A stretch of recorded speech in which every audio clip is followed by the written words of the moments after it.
Hi, Mike Bromley. It's Sunday. Hope you've all had a great weekend. It's been an eventful week and we're really looking forward to this one. So we're going to go live again with Lads Talk Health, but today's one is going to be all on common law. Over the last 7 days, I returned back from a red list country and I managed to avoid the hotel quarantine by knowing my rights and sticking up for my rights. And what we're going to go through today is common law, and we're going to take you through the foundations.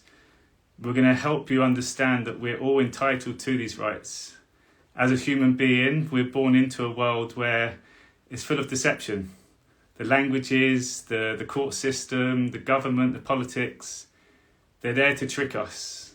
And what we want to try and get from today's show is a good understanding for you guys, first of all, just so you know what you're entitled to. Right, so got Lads Talk Health here. Just going to get him on. But also, knowing this information gives you a lot more stable foundation to make better choices and more powerful choices for you to move forward in life, and also being confident with that. So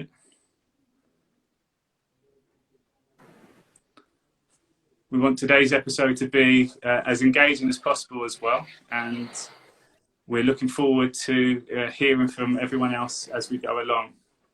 You right, mate? Hello, mate. How you doing? Good, thank you. Yourself? Really well, really well. That meditation beforehand helped, definitely. Been quite a lot of people today. We had some amazing feedback over the last week, and people from all over the world have been reaching out and sharing their... You went viral, mate. You went viral. Yeah, no, it has. Sorry, go on. Today, and then we'll get going. Would you want to wait for a few more people to log on? Yeah, just gonna a few more. Okay. Yeah, it is an important one today. Massively important. And as I'm sure you mentioned in the intro, everything that we say today, please do your own research on, because these are our truths that we've experienced. But it's important that don't take our word for it. Maybe use it as a source of, let's go and have a look into it. But it's so important. That's something me and Harry have learned, especially working with people that are real, is you have to find your own truths. You really have to find that for yourself. Yeah. So just a quick overview for people that don't know. Last Friday, I returned back to the UK from Brazil. I'd spent 5 months out, and it's a red zone country. The government website had said that I'd have to do a mandatory 10-day quarantine unless I did 10 days in another country.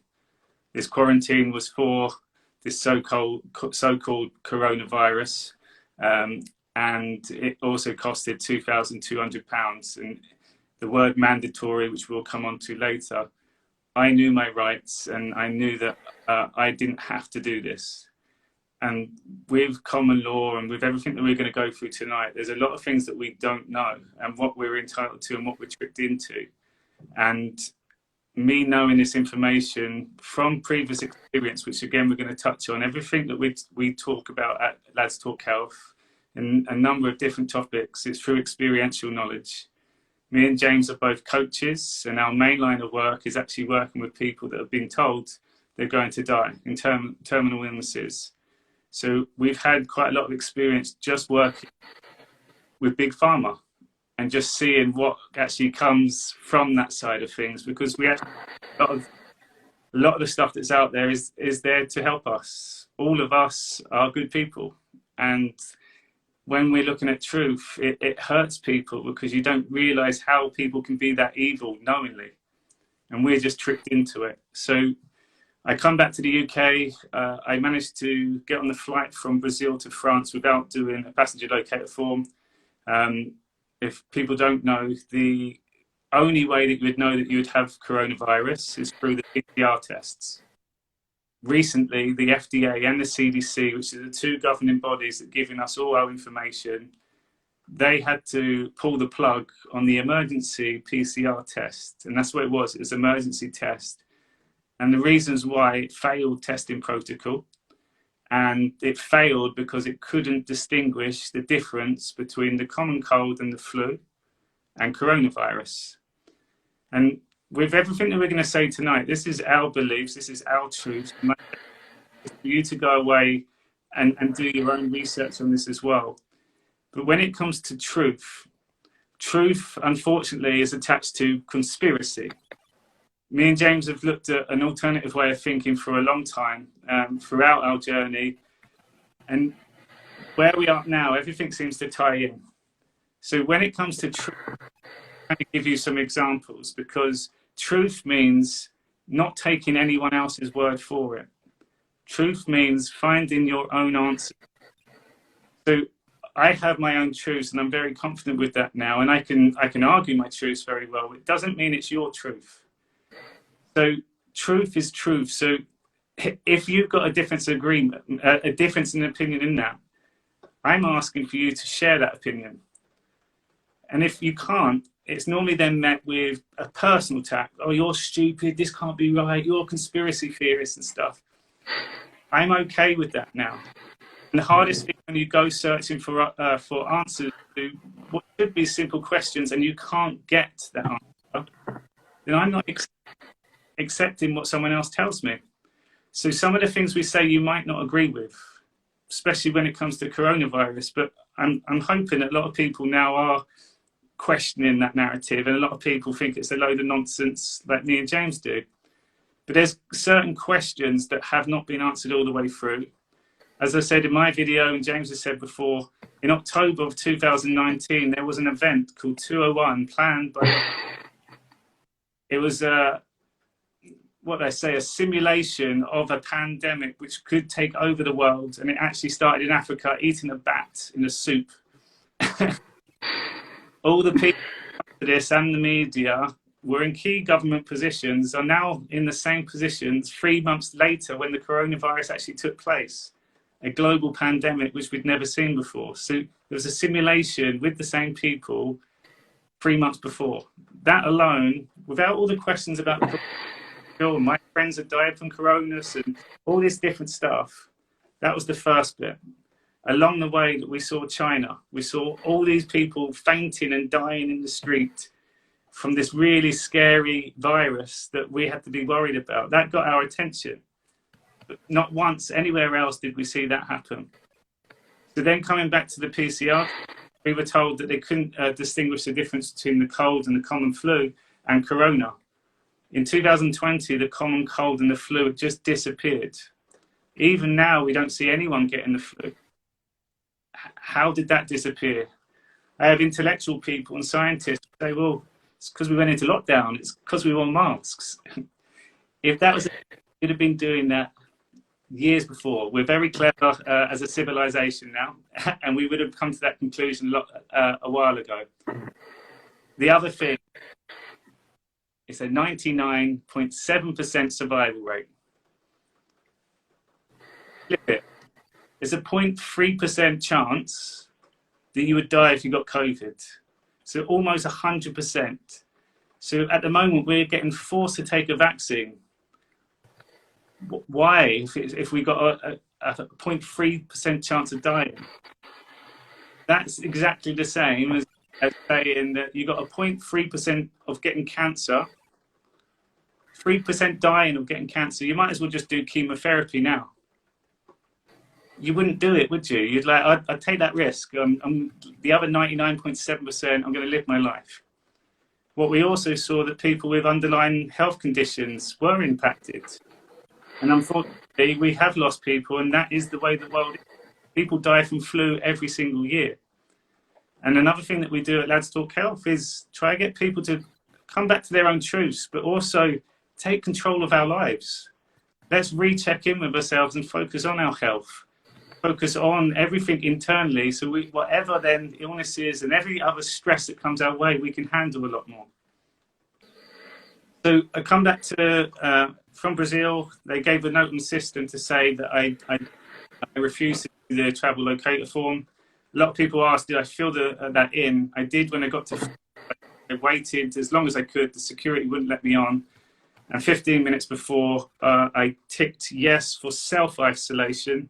I ticked exempt from the COVID package, which is the quarantine hotel. and I managed to get on the flight from that.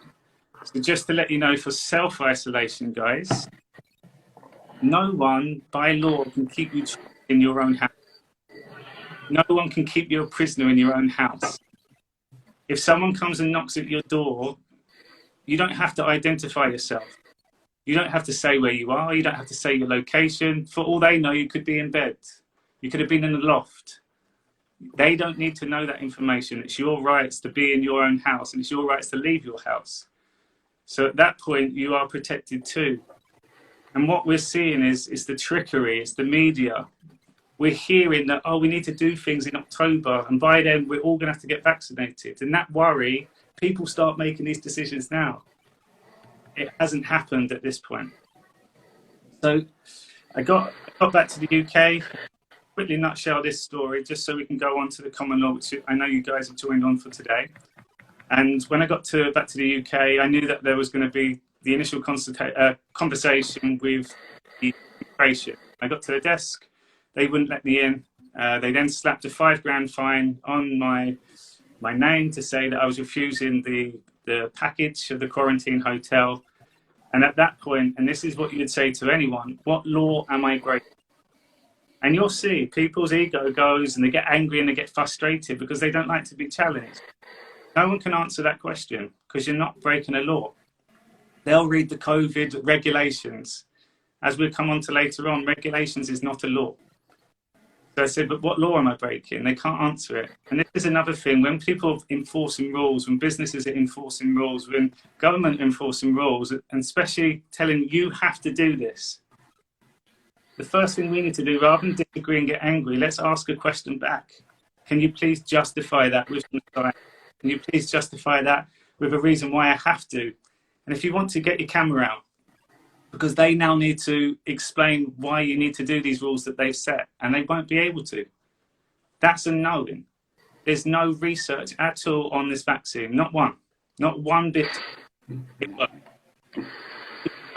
And this is the thing, we look, and unfortunately people can try arguing with that, and the news said, and this doctor on the TV, Dr. Hillary, told us to, but they can't back it up with any evidence. So until someone shows me, I'm not going to take that. So again, I'm encouraging people now, let's start asking questions. Because a lot of people will say why you're wrong and why that's not right. And they always point the finger. But well, what do you think then? A lot of people are not confident enough to even speak their own because they're not sure. So and then at that point, he wanted to let me through. I asked the police to come. And this is where I knew where I stood at this point. So in my head, the police should have been able just to bring me back into my own country because this organisation wasn't letting me in, but I hadn't done anything wrong. But I also knew that the police weren't going to let me in that easily, and they were going to put up a barrier just because of the things that we've looked into over the years. We have had when we have situations like this. But as we're going to go on to, it's common law, we can simplify. We can make it really basic.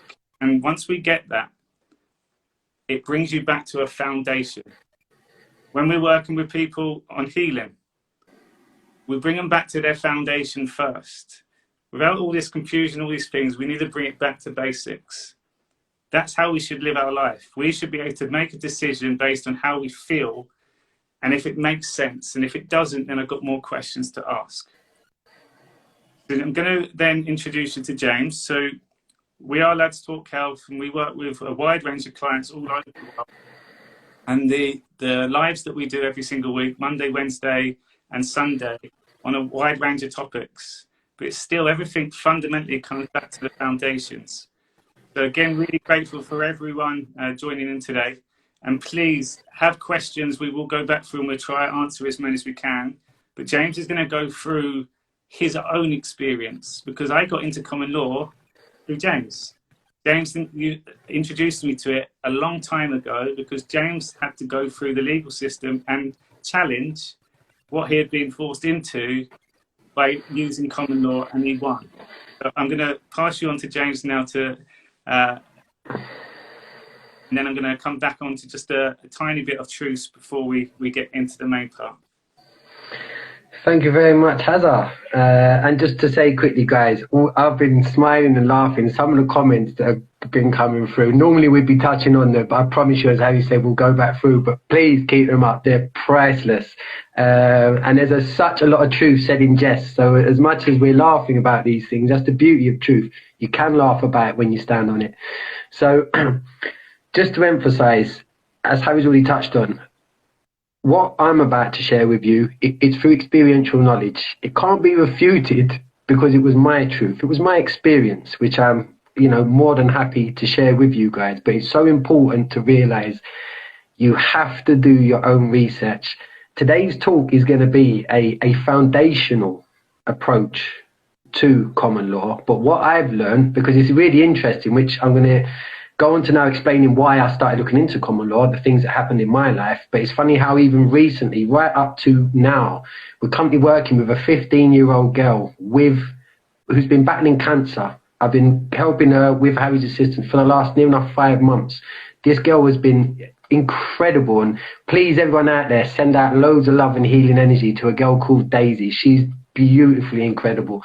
But this girl, whose tumour has been shrinking in size, in a nutshell, has been bullied. The hospital have teamed up with social services to contact the courts to obtain the original version of her birth certificate, which we're going to talk about, okay, the original version, which they hold, to actually threaten the parents that if they don't sign the consent forms to bring her in for this treatment, that they're going to take the little girl off of the parents. So that, funnily enough, before Harry's incredible video recently, had already got me going back over looking into common law to help these people.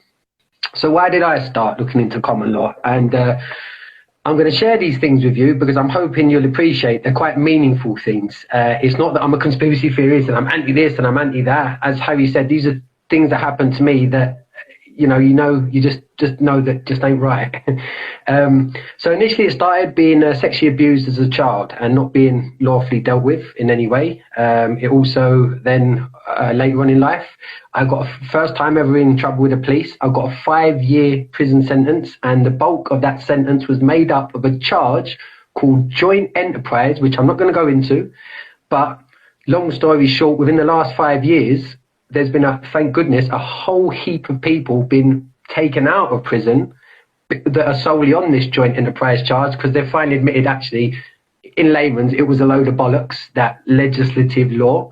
Then it was, unfortunately, encountering the bailiffs, which never encountered in my life, never been in trouble with debt or anything in my life, to have all of a sudden these bully boys at my door threatening to take my stuff and my things and whatnot. But as Harry said, I took on multiple of the bailiffs, and in fact I helped other people as well, and I beat that whole system, including the fraudulent claim to be court system behind them, twice. Also touched on Daisy. What else am I missing there, Harry? I think I've done. Oh, and also, yes, this is probably the most scary for me, was having to deal with social services myself due to me working and helping people with cancer and terminal illnesses. How it turns out, by helping people heal, certain people don't like that. And actually I had to then deal with social services, which was horrific for me and my family. So that's why I started looking into common law, like I said, to emphasize, and it's important because they're my truths and my experiences. Whatever yours is, that's good enough. Just know that. Let that be your reason and your sole reason for looking into this stuff. Okay, now I'm going to pre-warn you, it's a lot of information, so you will still see me looking across at my notes. And Harry, before actually, one last thing I'd like to mention as well, which is really, really important, people. A couple of things I want you guys to familiarize yourselves with. First and foremost, okay, Black's Law Dictionary. Black's Law Dictionary. By the way, these videos will be recorded and put up. For time purposes, we need to keep things moving, and we will go over like I said, as Harry said, the comments at the end. But the Black's Law Dictionary is something I definitely want you guys to look into. Also, Dun and Bradstreet. Even Dun and Bradstreet. Look into what that is. And I'd like a couple of shout outs for people that helped me originally. One a man by the name of John Harris, God rest his soul. Unfortunately, he's died now, which was very, very, I mean, he was very outspoken in the common law field, and very suspect the way this gentleman passed. And also Dave Murphy, who thank goodness is still alive. And importantly, my beautiful mate Harry Thomas, for his recent video and his bravery, which I'm hoping you've lot have seen by now, by standing up to these people, by just sticking to his truths of knowing, actually, I'm a human. I have rights. I'm a sovereign, soulful being with rights. Before I go into it, Harry, do you want to touch on birth cert? Yeah. So this common law, it applies to all of us. So when we're born, we have a birth certificate that our parents sign. And on that birth certificate, I want you to now think today, there's you as this human being, the human entity, this soulful being. But also, there's this, what we call the straw man.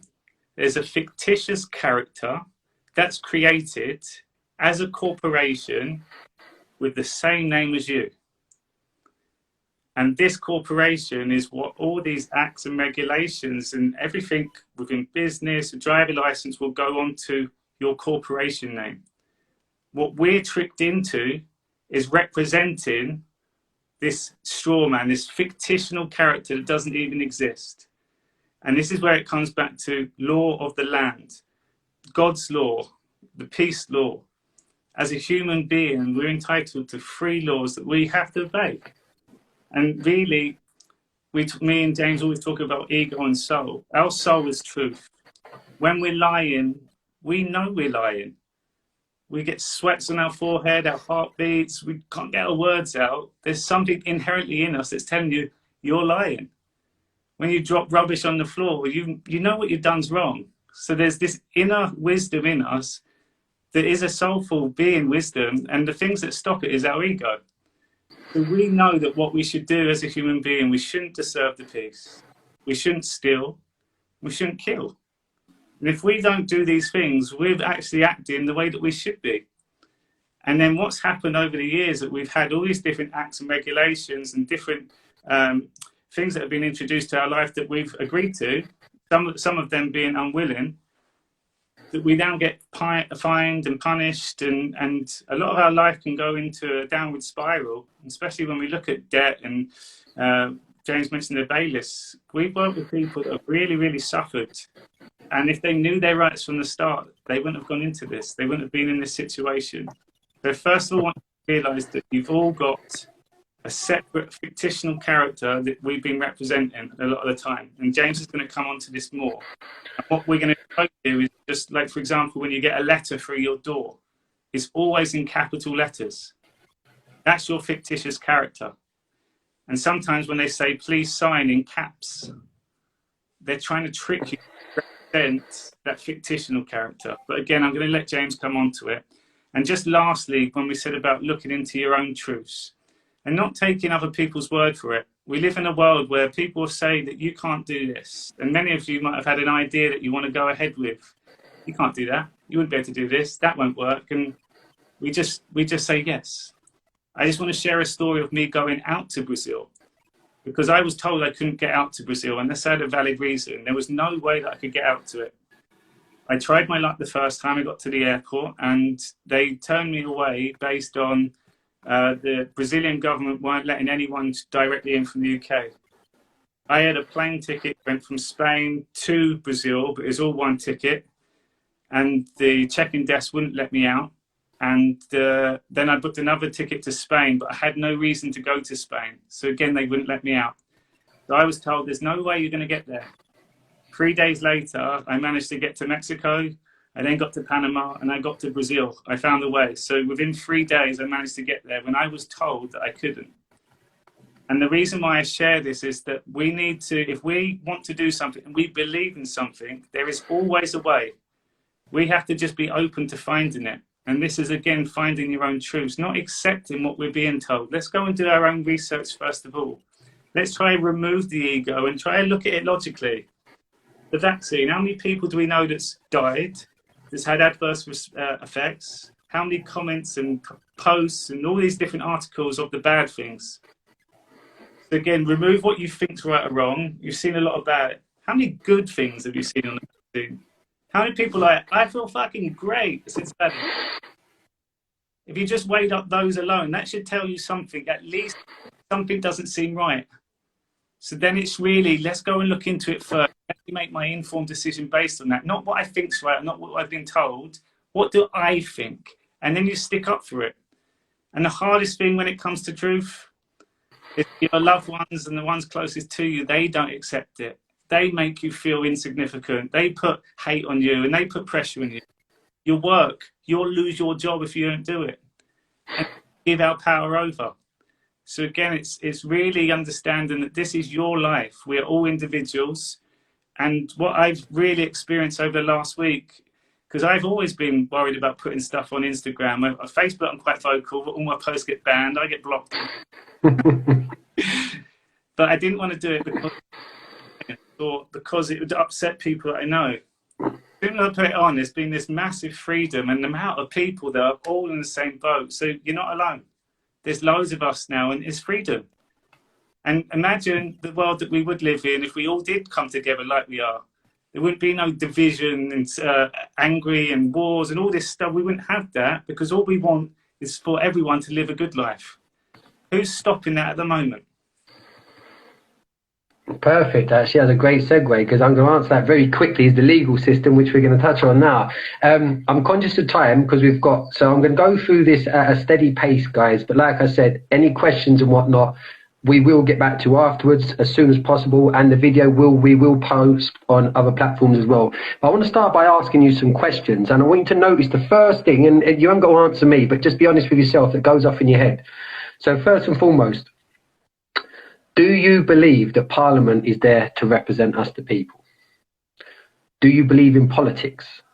Do you believe that keep re-electing these different parties is actually going to change anything for the better of the people? Do you believe that acts of Parliament are law? Statutes, I'm referring to here as well. Do you believe in the Constitution?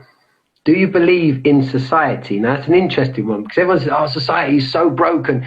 Society is working exactly as it was designed to work hundreds of years ago. And we'll touch on the meanings of these words as we go through this. As I've referred already, look into Black's Law Dictionary. Don't take my word from it. Take the word of the people that write these words and their meanings, okay? Do you believe, this is a big one, that we have courts of justice? Okay, now I'm going to go through this. You'll hear me defining a lot of words. The definitions come from the legal world. Some of it might be confusing, but this is where you have to do some of your own work yourself. So let's start with Parliament. And as I said, Quickly explain what legalese is, mate.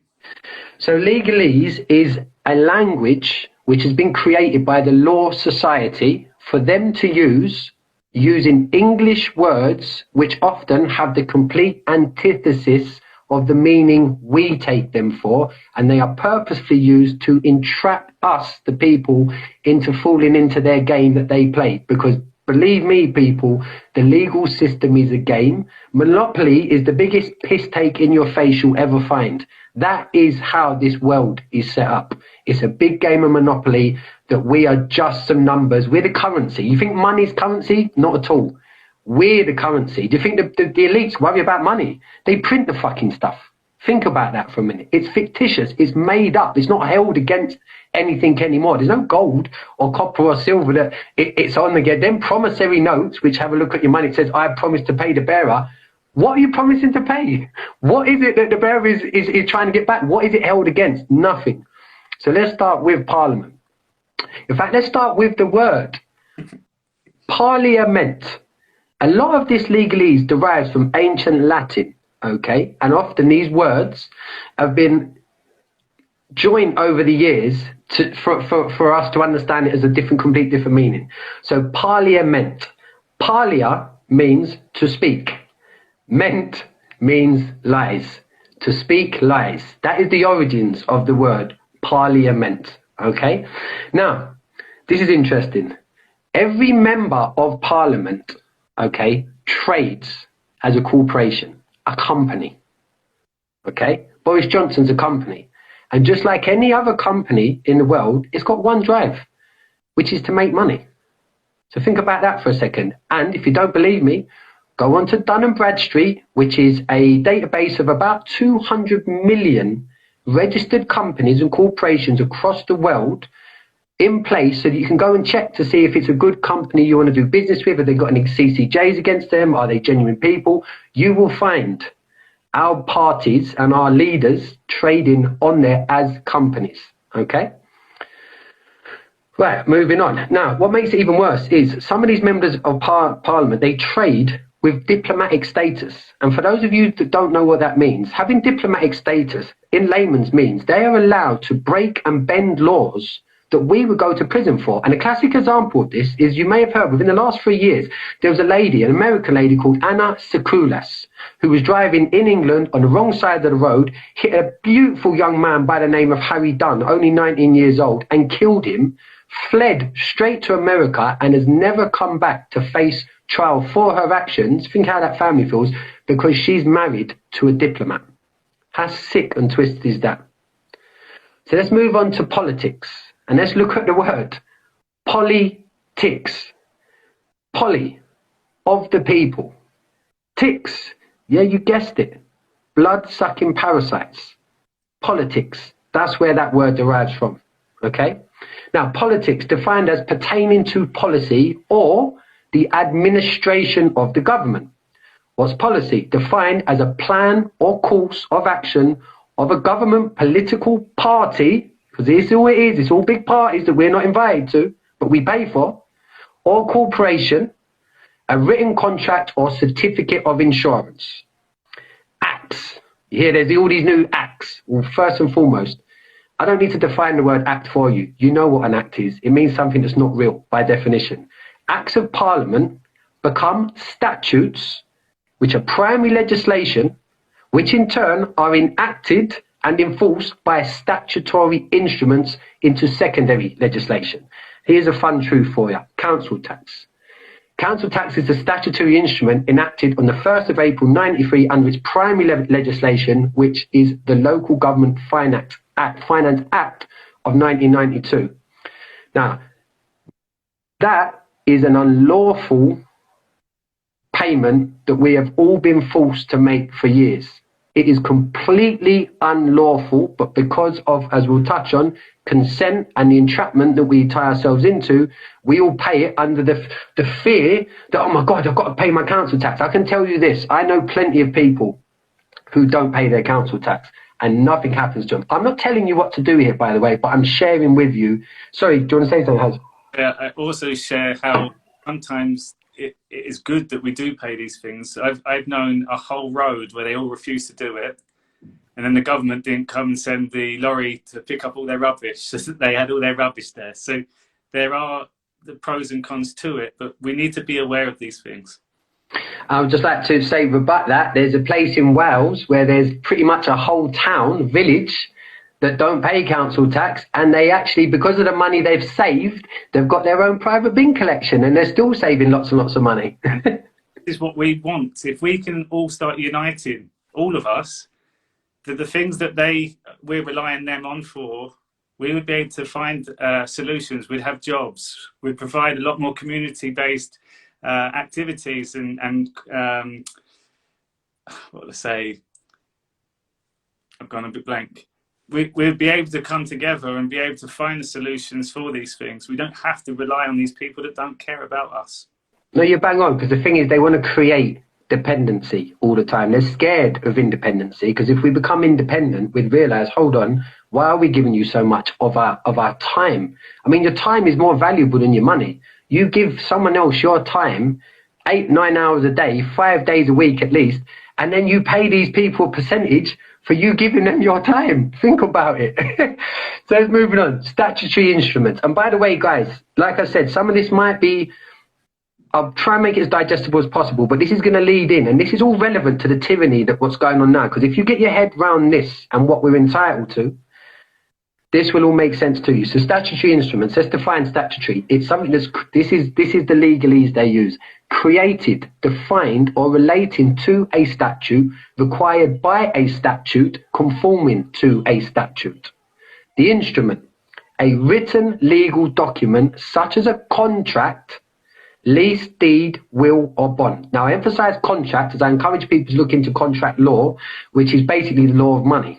Okay, so in regards to statutory instruments, by definition, it has nothing to do with the law. Okay,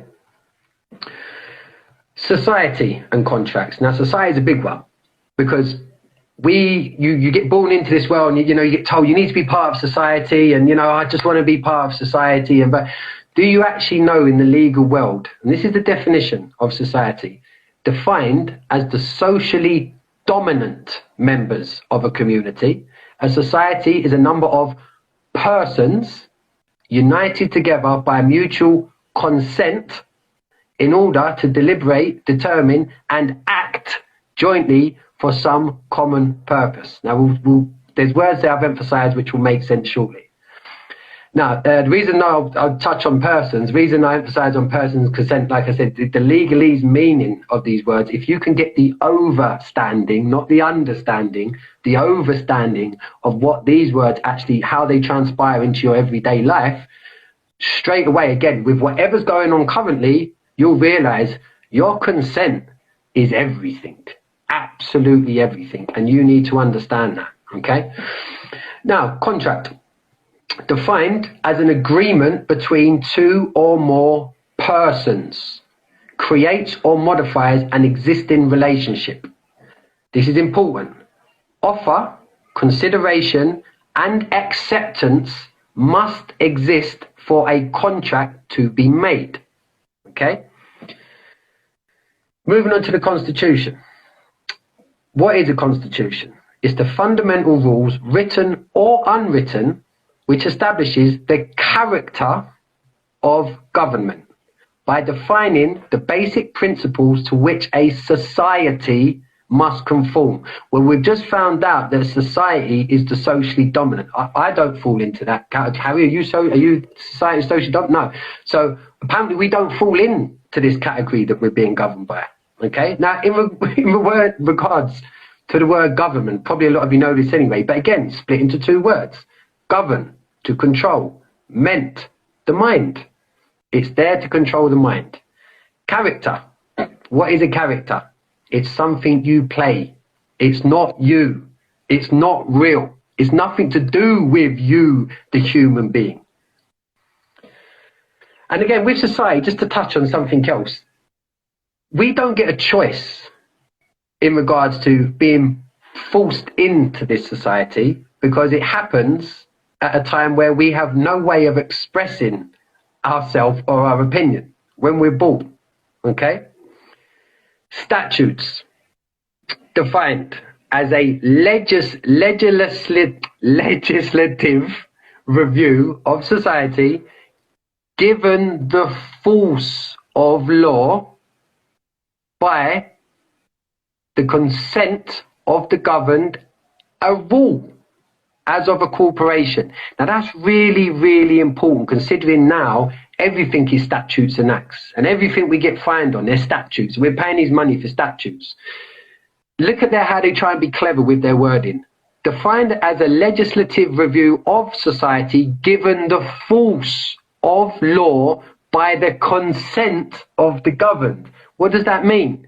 It's only law when we go, there's my name and address, I'm really sorry, thanks very much for charging me for something that is not lawful, but is legal. There is a huge difference between legal and lawful, people. And no matter what people try and tell you from the law world, the so-called law world, most of it is the legal world, is you don't have to attach. You don't have to attach the two. They might try to trick you into attaching the two, but you do not have to make that choice. No is probably the most powerful word we have as sovereign human beings. No, don't accept it. Really sorry. And in regards to the statute, that is a Black's Law definition. So by definition in Black's Law, statutes have nothing to do with law. Law of the land, natural law, common law, God's law if you're religious, whatever you want to call it. What you inherently know is right or wrong, as Harry touched on. As long as you're not hurting anyone or causing anyone loss, basically there's no victim to your actions. Hold on, yeah, that makes sense. You're not breaking any laws. You shouldn't have to pay any fines or anything else, as long as your actions fall within something that I'm sure inherently, soulfully. I look at my little 3-year-old girl. She knew inherently that she's not supposed to hurt anyone and she's not supposed to steal anything from something. She just knew. She knew. And if she ever did do any of them, she felt bloody awful straight away because she knew. She didn't need a set of legislations to tell her. That's inherent inside us. And can I just touch on that as well? As common law is individuals as well. We are our own person, which means we do things that might not be agreed by someone else. So if we say something and it offends someone else, that's on them. If we do something out of spite, yeah, but if we do something out of love and we do something what is right, and we know it's right to our truth, then we don't have to worry about what other people think. And this is, again, coming on to when we work with people that have been told they now need to protect their energy, which means in some, or most cases, they need to now say no to people. And sometimes it's the closest to them that actually draining their energy, which they're not realizing they need to say no to it. And they can be okay with saying no. So this all comes back to everyday life as well, but it's knowing this information. It's knowing your truth. It's knowing your opinions from a place of love. And when you do that, it's so empowering, because if you bring it back to energy, because like I said, we're protecting our energy now. And if this person keeps draining my energy, I'm wasting it on my healing. And if we can take this, and we had a client that said, we need to live our life like we got cancer. Most powerful quote that we've had. Because at that moment in time, you make your own decisions. You say no and be okay with saying no. Because you're doing it for you, and knowing that if you got all your energy protected and then stored up, I now can help other people because I'm fully charged. Most of us give our energy away when we're running half empty. And we're not even aware of it, and that's where illnesses come. So again, know your truth, be okay with it. And again, do your own research and empower yourself, because life becomes so much more easier. Bang on, mate. And to wrap up statutes, where does the word statute derive from? Status. Now, status is a whole, let's define status by the legal term. Defined as the legal character or condition. So neither word is referring to you. The legal character or condition, and this is where they really take the piss, of a person or thing. That has nothing to do with you. So all these statutes that you're scared of, and oh my God, these acts and statutes, they have nothing to do with you. We'll touch on the person and how they twist your mind into thinking it does as we move on. But status, yeah, status is awful, because status is straight away attached to ego. Even before I got into all this, when me and Harry first met, I was a bit of a dick, if I'm being honest. I was working in the gym, managing, thought I was pretty good, I had good status. I was in the gym, going out, managing my team and blah. What a cock, first and foremost. But none of that status that I was yearning for, you know, live in a nice area, big, that has nothing to do with you as a human being. What does status, I tell you what status matters, the status of your soul. That's what matters. How is your soul on a status level? Are you living your best life? Is it that living in the best area? Have you got the biggest soul? That's good status. This bollocks, unfortunately as well, we all get driven by it. Status, oh, I want better this, that and the other. This creates such division. And at the end of the day, the truth is none of us have got any status in the bigger picture, because there's only a 1% that print all the fucking money that we're all trying to yearn for to get this status anyway. So think about it from that perspective. Now, this gets interesting. Did you know that the United Kingdom is a corporation? It's a company, okay? And just like any other company, it has employees. And I'm not just talking about civil servants. I'm talking about every single one of us, including, before they can even work, your newborn babies. What do you think them numbers are? Them national insurance numbers that get chucked out at birth and everything else, all these numbers. They're employee numbers. It is slavery. It is modern day. In fact, it's not modern day. It's just continued slavery. It's never changed. That is what we are governed by. United Kingdom, the UK is a company. Okay, now, Touched on that. So let's move on to the next bit. Now, like with any other company, this is where it really starts taking the piss, and this is where the police get involved. And a lot of these, disclaimer, I've got nothing against the police, because a lot of the time, in fact, I'm going to touch on two of my good friends as children that become police. Just know this. In fact, no, I won't go into them too much at this point, but just know a lot of the time the police don't even know themselves what they're upholding. And that's a fact. So, disciplinary procedures of the company of the United Kingdom. Well, guess what? There is a police corporation of the United Kingdom that runs for profit. Interesting, that. As a corporate policy enforcement officer, not a policeman, although we're going to be talking about the same person. There'll be the two of the same people that are split, just like Harry said, with this legal fiction and us the human. You've got corporate policy enforcement officers, which their job is to enforce the rules of the company, the United Kingdom. Okay. And guess what? Go on, mate. You know, when you drive down the road, you've got a whole team of police officers looking for the driving, the seatbelt not on. And they spend, and everyone asks, why are they wasting all their time doing that, pulling people over for not having a seatbelt on, when they could be doing their real job? That's solving crime. Because sorry, have you finished? Sorry, mate. Have to hit a quota. Each police officer will have a certain amount of people to pull over, a certain amount, to show that they're representing the legal system. Bang on. And this is where it gets even more disgusting. Like one of my questions was, do you believe that the courts are courts of justice? Every court in the United Kingdom is a corporation.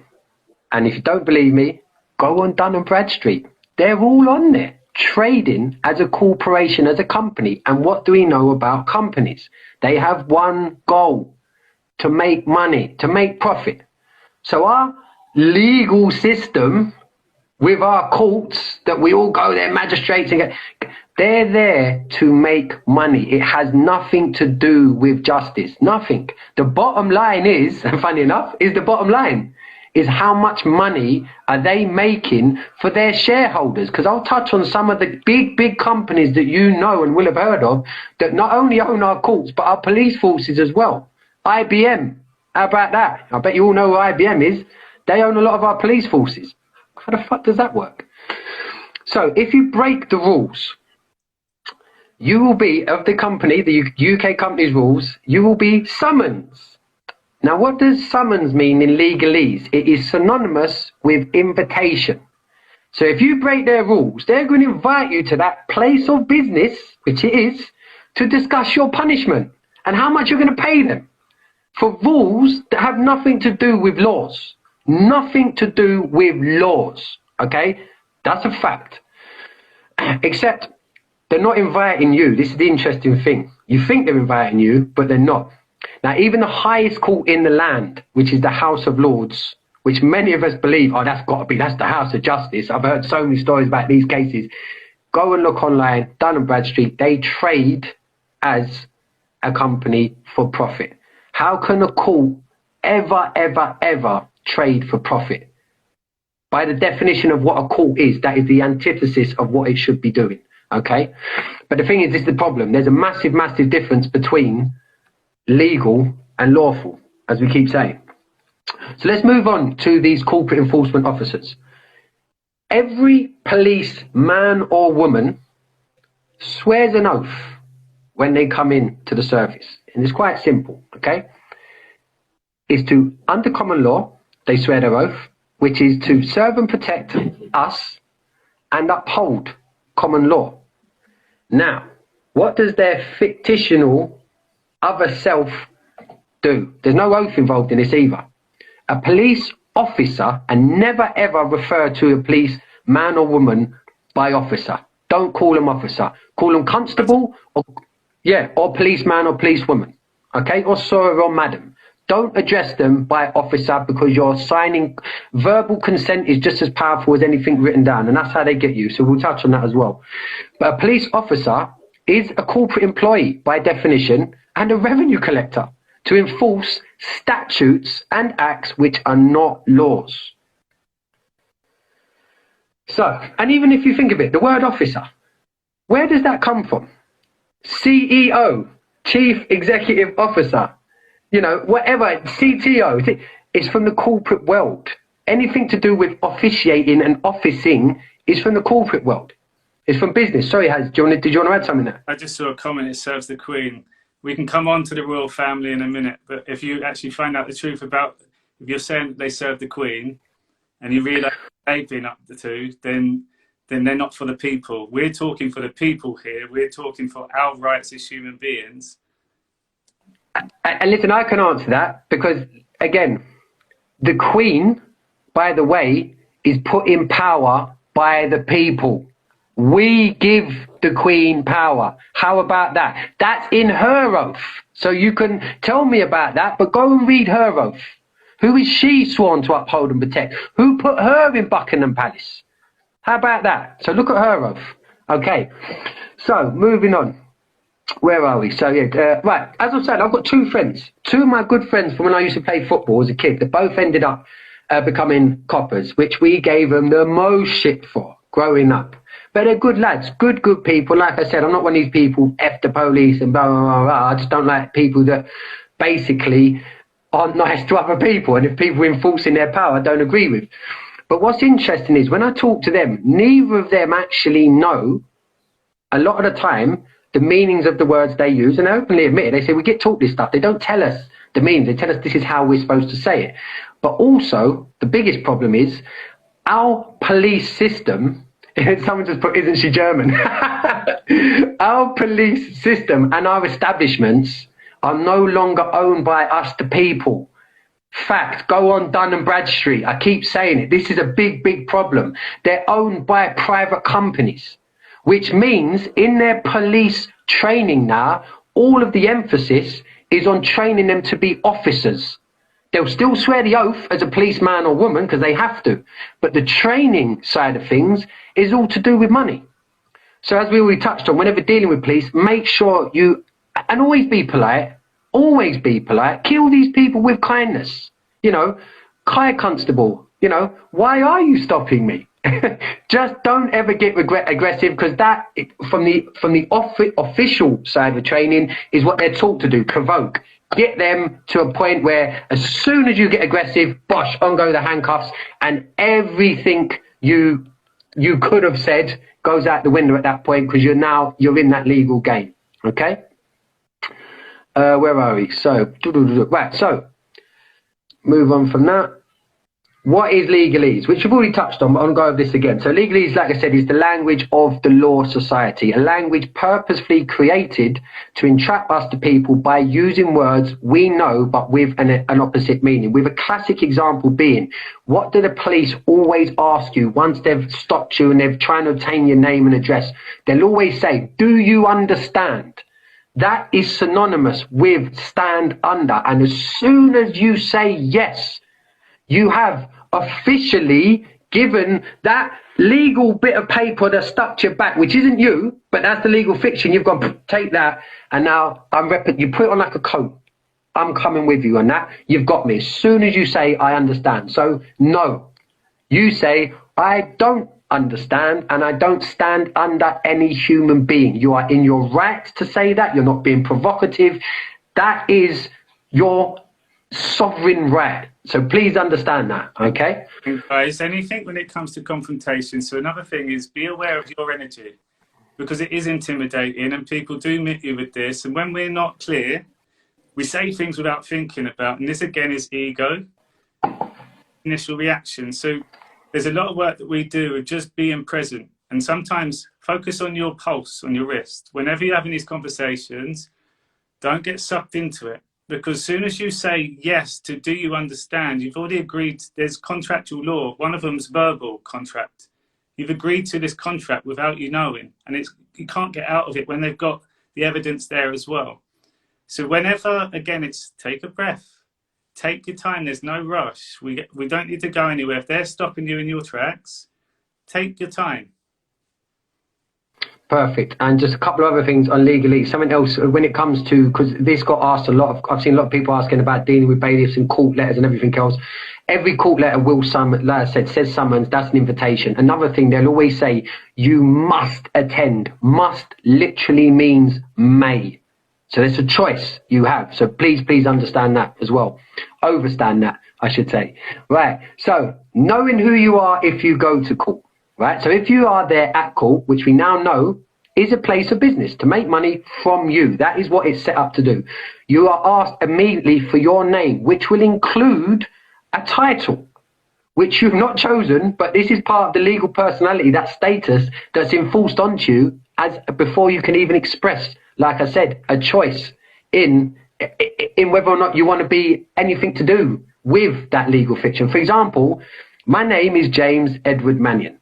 My name was never Mr. James Edward Mannion. Yet every single legal letter or anything to do with that world will always have, excuse me, a title with my name in capitals, because that is your legal fiction. And as soon as you create joinder, which is by signing and giving your name and address, say, yeah, that's me, you are now representing that legal fiction and you're subject to any of the rules that they want to play with you. Okay? Right, so you as the human and your person in law. Sure. Strawman. So I've emphasized person so many times. So who is this person? So as I said a minute ago, actually, I've already touched on this. So if you can imagine that you've got this bit of paper that says Mr. James Edward Mannion, and it's with me all the time like a bad smell. Everywhere I go, it's always around me. Okay? But as long as I just accept it's around me, that's fine. That's your existence. But don't say, oh, you are me and I am you, then we are two complete separate entities. Because me, James Edward Mannion, I'm from common law, natural law, God's law. We inherently know these things as well. We know what's right or wrong. We don't need a set of legal documents to tell us what's right or wrong. We've got these internal knowings of truth inside us. Your person, however, the person that is on this bit of paper, this is the world of commercial policies, civil policies, political policies. Sorry, and these games are only played with you involved once you sign yourself over to playing and being this straw man, putting on that coat, if you like, of this bit of paper with your name on. Okay. Now, common law versus statutes, rules, and policies. The only basic principles that any people of any nation need to adhere to are those of natural law, which are mirrored in common law, which we've touched on. Never harm or cause loss. Common law applies to men and women. Okay. Statutes, rules apply to the person only when the man or woman consents to represent the person, like I've just said. Consent can be given by inaction as well as action. Justice does really exist in common law, but within statutes and rules, you will receive summary judgments, which means you broke the rules of the contractual game that they're playing, and you will always lose that game. Now, Harry, I'm going to use you as an example now. So Harry Thomas the man, as I said, he exists naturally, created by the divine, subject to common law jurisdiction. Actually, the word of jurisdiction as well, this is interesting.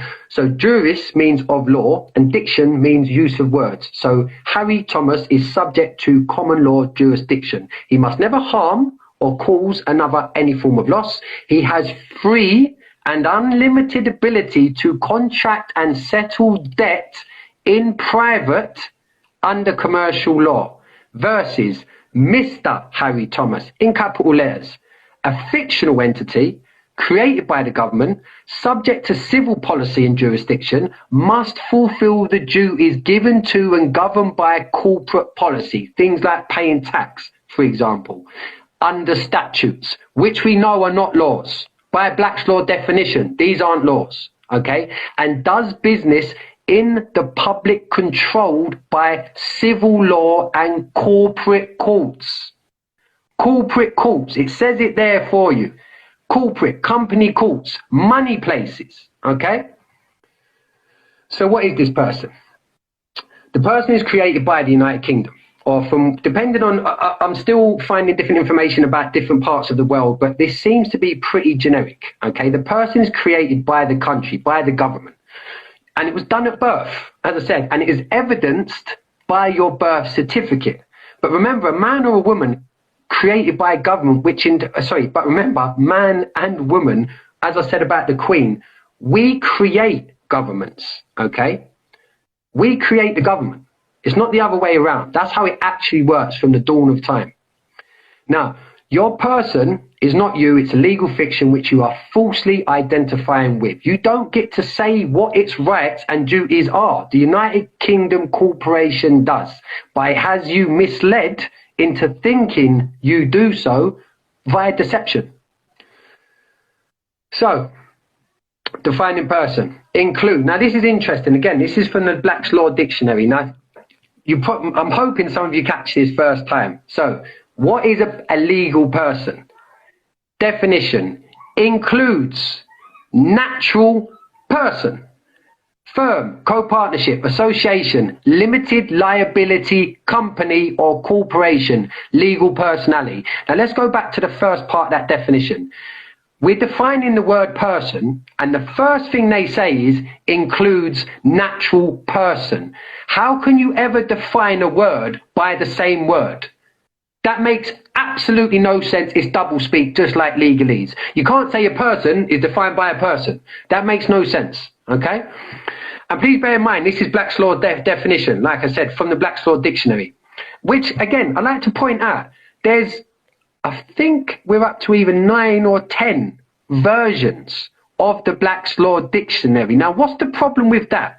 Surely the Black's Law Dictionary has words that will eternally mean the same thing. Why do they keep changing the meaning of these words? For me, that just seems very disingenuous, considering that's supposed to be the Black's Law Dictionary, yet they keep changing. For example, in the 3rd edition of the Black's Law Dictionary, the 3rd edition, the word person was defined literally as fiction. They've now changed it with this natural person, but what happened to fiction? Natural person is a fiction. In fact, someone just said that in the comments about natural person. It's fictitious. That's what that is. Okay. Where was we? So, yeah, perfect. Let's move down. So, when was the person created? We've already sort of touched on this. And as a parent, this breaks my soul to know that at that joyous moment when my children come into the world and I'm so happy and everything, yeah, oh my God, I'm coming to dad. Where's the birth certificate? Let me sign it. You literally sign away the ownership of your children to the state. And I'm going to give you a complete breakdown of that in a minute with the words that they use. There is nothing untrue about that statement, and that is really, really sad. There's absolutely nothing funny about that at all. Now, how do they do it? That birth certificate is a registration application form. I'm going to define them words in legalese for you in a moment. In the formulation of any limited company or corporation, there is always the certificate of registration to create its legal personality. Your fictional person, known by Mr., Mrs. or Miss, is created in the same means as any other company. Any other company. What do you do if you register a company? You fill out a form, you have a certificate. It's the same as a birth certificate that our parents signed for us, their parents signed for them, that we've signed for our children. It's the same. Then you submit a registration application, and now this is where it gets these definitions of the words again are from legalese. So submit. When you submit, you are bending to another's will by definition of the word. When you register, you are handing over legal title of what you are registering to whom, or what you are registering to, acknowledging or transferring you to another by this process. In layman's, you fill out that birth certificate with a registration. That's what it is. It's a registration form. Registration means, there you go, state. There's my beautiful little son and daughter. You now own them, and I become a keeper, a registered keeper, which we'll touch on. In fact, let's go on to the birth certificate now. So, on the birth certificate, This is how, as we've established now, this is how every legal person is created. Okay. Now, did you know the birth certificate from its foundations is the same as a bonded slave registration? There's no difference. So our children, we sign over as bonded slaves to the state by definition. Now, first and foremost, as I touched on before, you only get a certified copy, not the original. Now, why is that? And this is what I found with social services. And this is what this family of this young girl I'm currently working with, 15 years old, healing from cancer, working with her for 5 months, everything going her way. She's feeling great. Scared shitless of this treatment that she doesn't want, that there is no guarantees given to her that it's going to help her in any way whatsoever. But because she and her parents have no access to her original birth certificate, the courts and the social services can contact the courts, apply for her original birth certificate. The court goes, there you go, happy to do business with you. And all of a sudden, that 15-year-old child has no choice in what she can do, or her parents. That fucking breaks my soul. That really does. And guys, if you go onto our Lads Talk Health page, we had to do a 2-part episode on that because her story needed to be heard. It needed to be told in the first place. But all this stuff, there's always met with resistance. So that can't be, that's not, it's happening. And if you, this is not even me and James saying it, this is the experience that they're going through every single stage. And all it is, if you see by this story, it's money making. They have not once asked the little girl who is making progress, who had to go independently to get private scans done because they were refusing to do any more, which also then showed the tumour was shrinking. An aggressive tumour that grew by 43% within like a short amount of time. 2 months. 2 months. 2 months, that then was shrinking. And not once did they actually ask, how are you feeling? Because that conversation from her, I'm actually feeling fucking great at the moment. And now I'm going to have to do this. And I know that I'm going to feel worse from it. And like, just think about caring about people, regardless if you think we're wrong or right. The healing starts from the individual. Always. If she's progress and her family did not want to do it, and the hospitals were refusing to even look at the recent scans, they only basing it on the one 5 months prior, and still forcing her to do it by bringing in the social services, who then compared the side effects from chemotherapy to hay fever tablets. That's not a lie. That is not a lie. That is exactly what they did. You to go and watch, because it's 2 parts. James does go through all of this, and you like we say, this is experiential knowledge. This stuff is not us trying to be difficult. These things are happening, and the problem with the world there, we don't hear about it. They get sent, we get taken down, we get blocked, we get fact checked. Quick one, Barry, I can see you're watching. Barry, we've only got officially 22 minutes left, mate. There's no way I can get through this in 22 minutes, Bal. Can you confirm if we can get an extension, or we'll have to split it up to another one, which I'd prefer, if possible, to get through it in one go so people can go back to one video. But if you can let me know, Bal, that'd be great. Let me go back to birth cert though, because this is where it gets even worse. So again, I challenge anyone, go get your kids' birth certificates and check out what I'm about to tell you. So, the way they legalize the ownership of your child, first and foremost, is they put the surname of the person, your little baby, being created into capital letters. What they then do is they'll have the names of them, so me and my wife's name also with capitalized surnames. Then underneath, there is an informant qualification needed to be able to inform on the child being born. So from where I'm from, that's called grassing up. I'm going to go grass up that I've just had a child, take it. And then at the bottom, right at the bottom, there's a declaration. And this is where the proof of legal and law that we've all encountered. For the legal part at the top, all that rollocks to be able to be made legal and give them that, aha, I've got a clause in, is the declaration at the bottom has to be from a man or woman, to prove a man or woman, a sovereign being, okay, is present to represent the person needed to create the the new person's legal personality. And then what makes it even worse, and lift up your birth certificate and check for the stamp, you then register your child with the GRO, the General Register Office. And guess what? They're also on Dun & Bradstreet, trading for profit. How does that work? How does your birth, the most beautiful point in the life of you as a parent, okay, how the heck do they manage to turn that into something what they're going to make profit of by giving your child a number, making your newborn baby and an employee with just a number? Yes, you're right in saying an employee without any choice. It's disgusting. Just a quick one. The question, is this just the UK? But Terra, I think you're watching as well. Yeah. There's exactly the same there. The legal, it's not lawful. It says the legal ownership of it. Terra, if you could confirm for us, that would be amazing. Yeah, she has done before, actually, so I know, hopefully she'll put that up. But anyway, so registration and your children. Okay, so to this day, registration still means the same thing. Transfer of legal title to the body you have registered it with. As you have seen, the worst possible way that this process could have been done is abusing the rights of the registration of birth.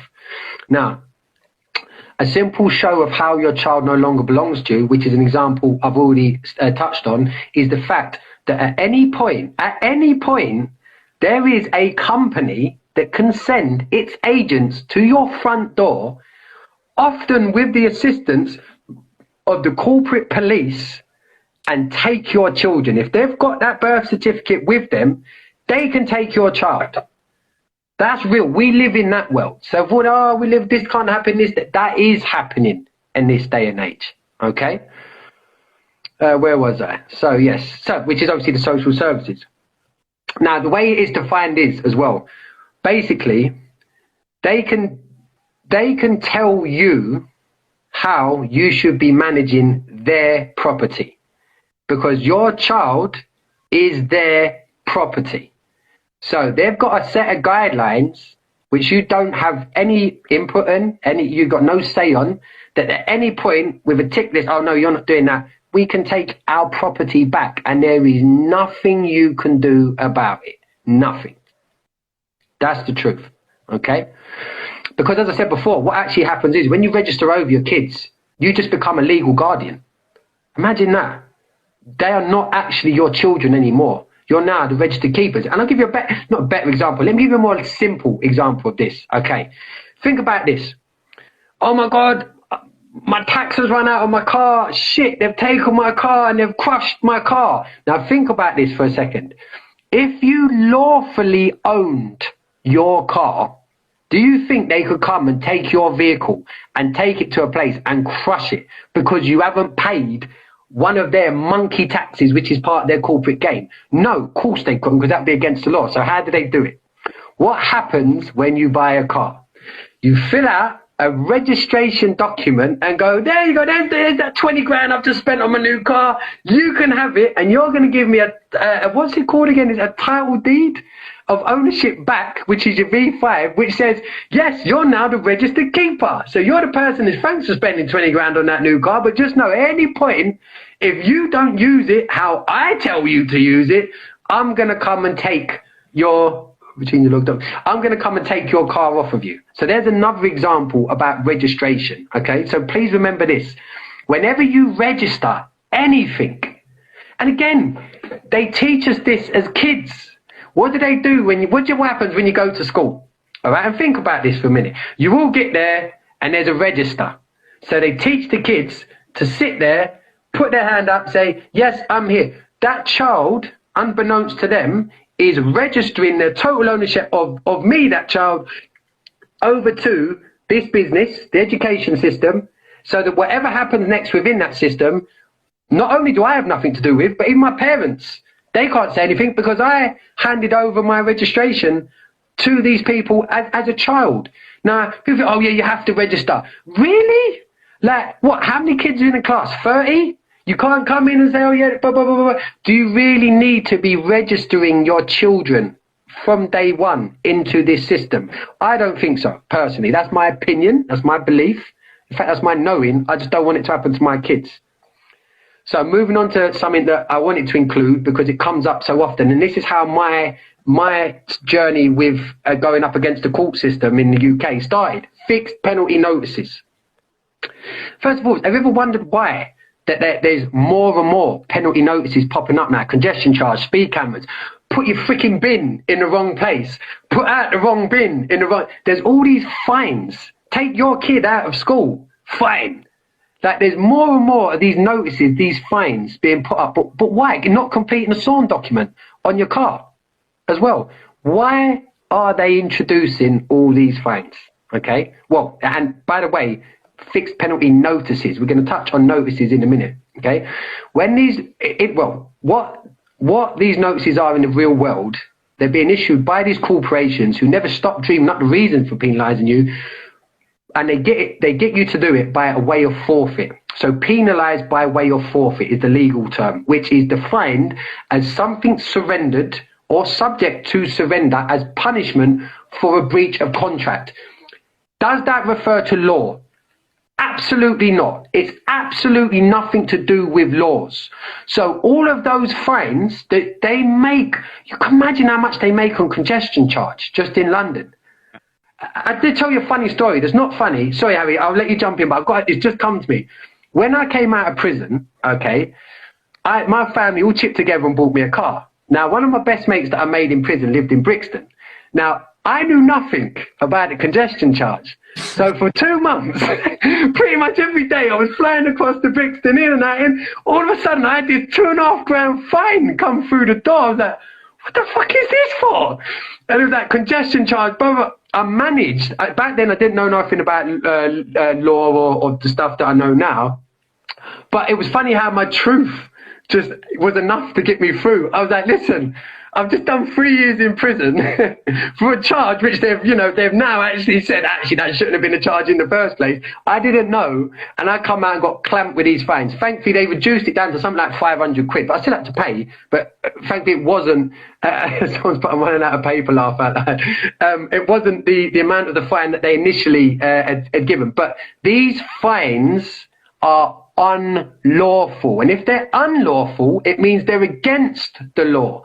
But the problem is we create joinder from when that ticket comes through, name and address, you fill it out, you put your name on it, bosh, you send it back, that's it, job done, absolute job done. You're then playing their game. Okay, what else? Something else I wanted to touch on that. Oh yeah, this is where it gets interesting. Make a point on that as well. When we were talking about government and not for the people, coronavirus hit, and then they just got rid of congestion charge because we couldn't go, right?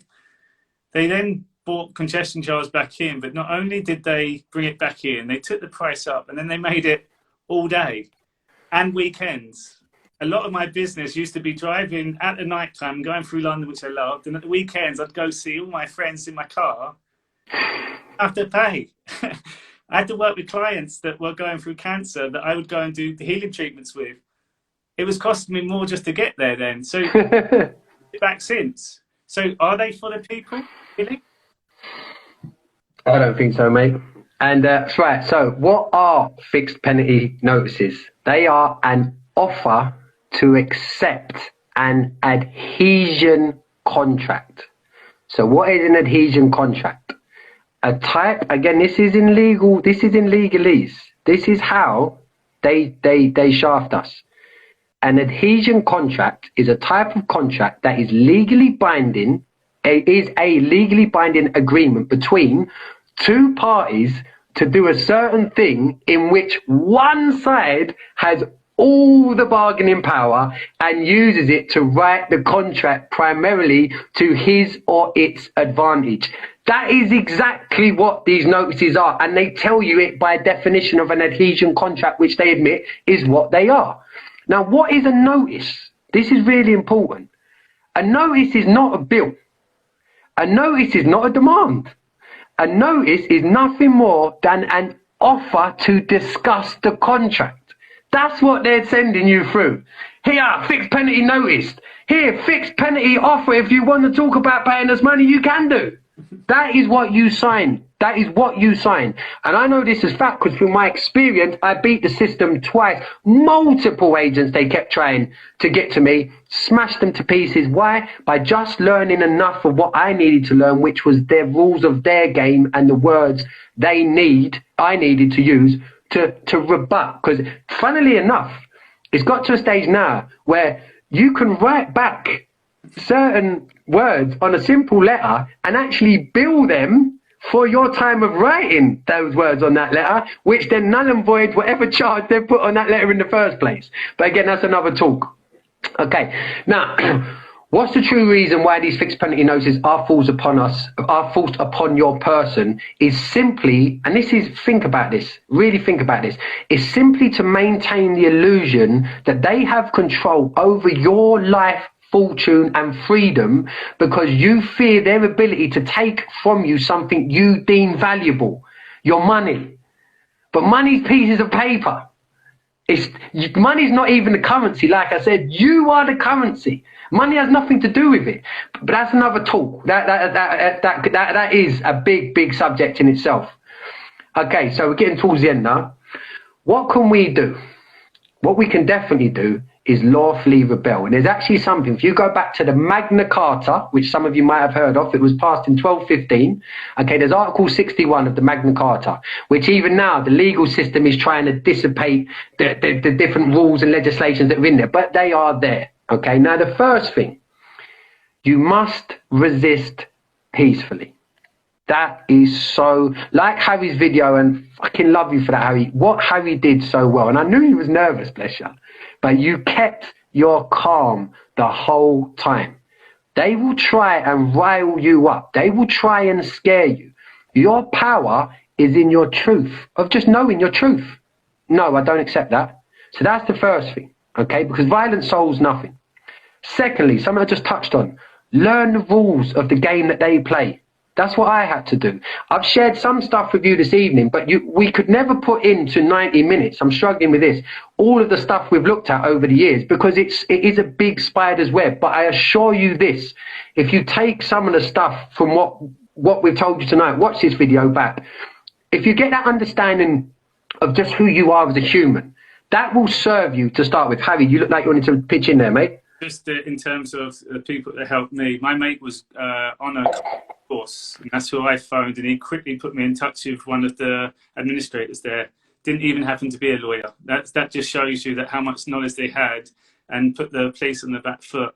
But they're called Guardians 300, and they run courses all over the country. And a lot of people, a lot of people are like, give me their number, give me their number. They can't just take calls and just have the same questions coming to them. This is exactly what we've been told. This is exactly what we can get from these courses. The courses are £20, guys. Like that stay with you for the rest of your life. So yes, it's great to have these contacts, and we're going to help provide information. There's a lot of teachers out there that want to help as well. And also for guys that really want to get involved, you can learn then how to teach other people. But all we're trying to do now is unite people to have this knowledge, because if we all stick together, what they're putting on us, which is not for us, which we all can see, will not happen. It's only when we give our power over to them and let it happen. So the more we understand this, so I encourage, just because they've helped me so much, Guardians 300. Brilliant. Fantastic. And someone actually mentioned earlier in the comments that they're signing up for the course. So fantastic. Guardians 300, love ya. Absolute loads of love to anyone. And something Harry said that are so important. Once you get your head around this stuff, in my opinion, as a soulful, loving being, you're obligated to share if it comes up with other people, because it's not nice what we're being put through. Just to finish off on that part, funny enough, is something in regards to being peaceful when you interact with these people, but that doesn't prevent you from educating these people, educating them on the fact that you know the rules to their game. Remind them that if they fail to differentiate between a statute and a law, that is gross negligence. That's fraud right there. That's fraud. And Harry done that amazing in his video. You notice when he was asking questions, they wouldn't want to answer, because they know if they answer truthfully, then it's game over for them. And if they lie, it's game over for them. So they'll play that role. They'll turn into politicians, the police, and they'll start diverting you in every which way possible. So that's really important. And this applies to anyone, any company, any corporation, any police, any that are trying to enforce statutes on you. This applies to them. That is against the law. Remember that. So, in summary, you are a man or a woman, not a person. That's a fact. Or a citizen. Or a citizen. The legal world is not real. It's fictitious. They'll have you think that it's real and they'll shout at you and scream and no, it's the law, man. It's not. It's really not. Go on, Hazard. I was going to say, imprint in your brain that you are a sovereign living human. Like all rights reserved. Bang on. And don't create, this is a big one, don't create joinder with these people. Joinder is created by you giving your name and address. You are never, ever, ever obligated to do that. You don't have to do that if you don't want to.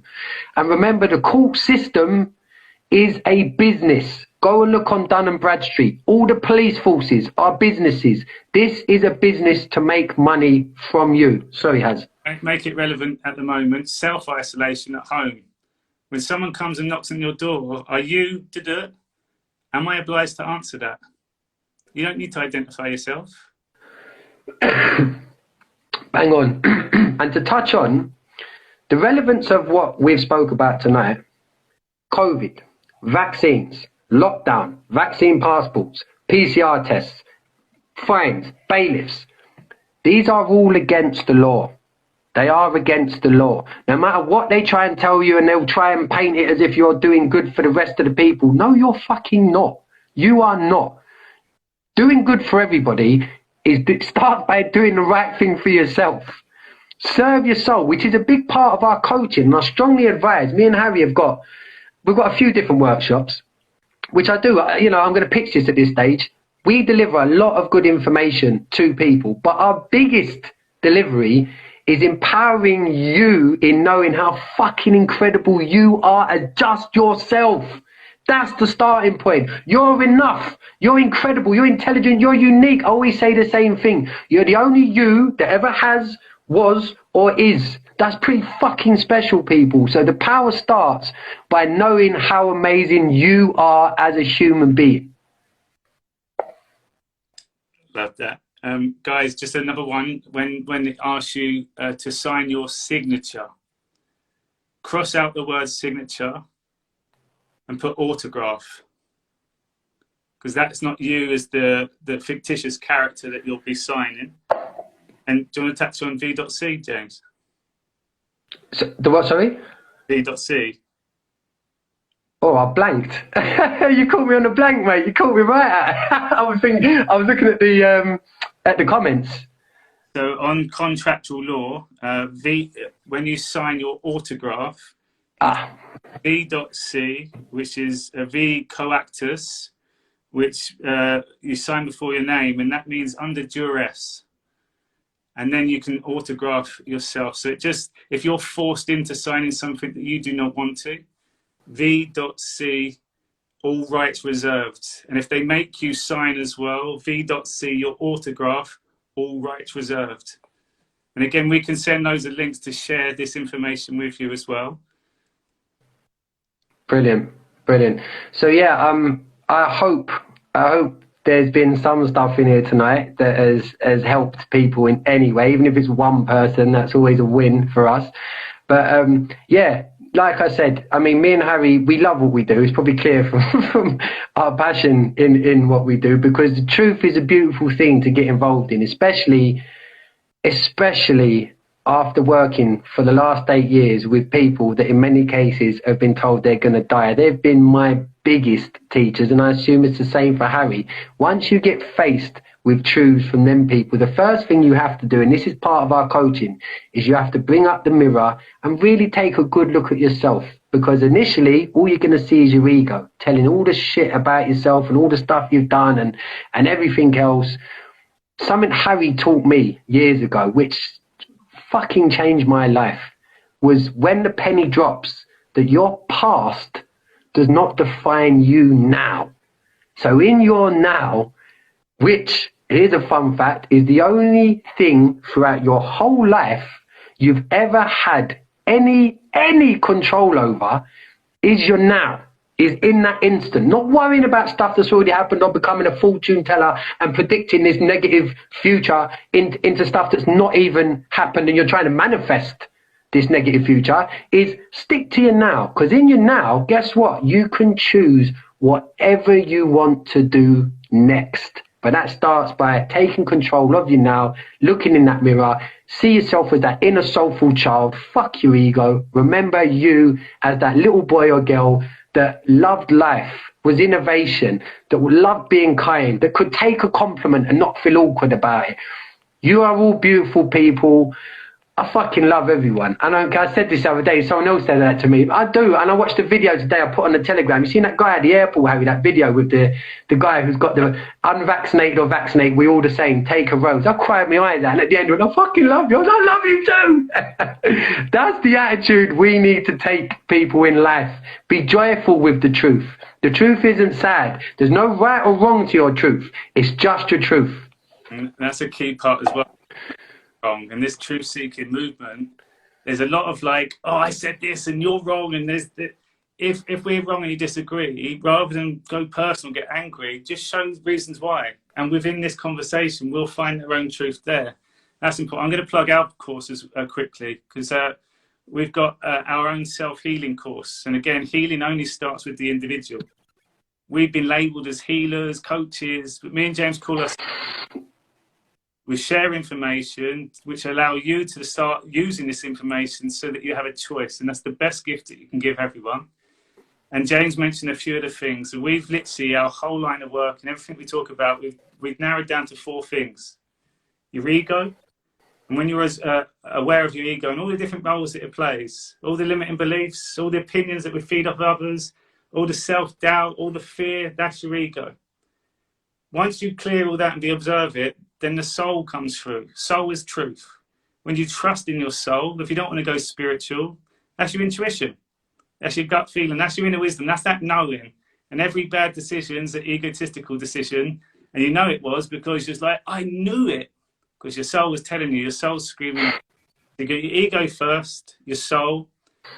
You're observing them too. It brings you now, your best self. In your now, Which then once you're in your now, you have a choice. And then how do we show up as our best self? Ego, soul, now, best self. And literally we can simplify life to those 4. And then it allows you to start living the life that you want to. And being happy with that. And with that, be healthier. And unite everyone together, living a life of truth. So I really want to say a big shout out to everyone that has watched my video, that shared it on, that's reached out and left some really good comments. But also for you guys to take the time out tonight, which is 90 minutes, to learn from James as well, because it was really informative. And again, go and do your own research on this now, and we'll be happy to share the information. And if you do want to reach out for more help or more coaching or even a chat, come and join us. And if you want to come on our show, even better, because we want to hear the stories of other people and the teachings that you've had in your past, which doesn't define you, but allow us to move forward as well. So a big thank you. Lovely. I just want to say thanks to you, mate. That video done was incredible. So if it weren't for you, we wouldn't be giving this chat now. So yeah, well done you, Hazza, as always. Brilliant, mate. Thanks to everybody that's tuned in as well. Love to you all. Yeah, so just going to save this Instagram. I'll post on YouTube. I'll post on the Telegram group. And please do share this out as well. Perfect. Brilliant. Take care, guys. Thank you. See you later, people.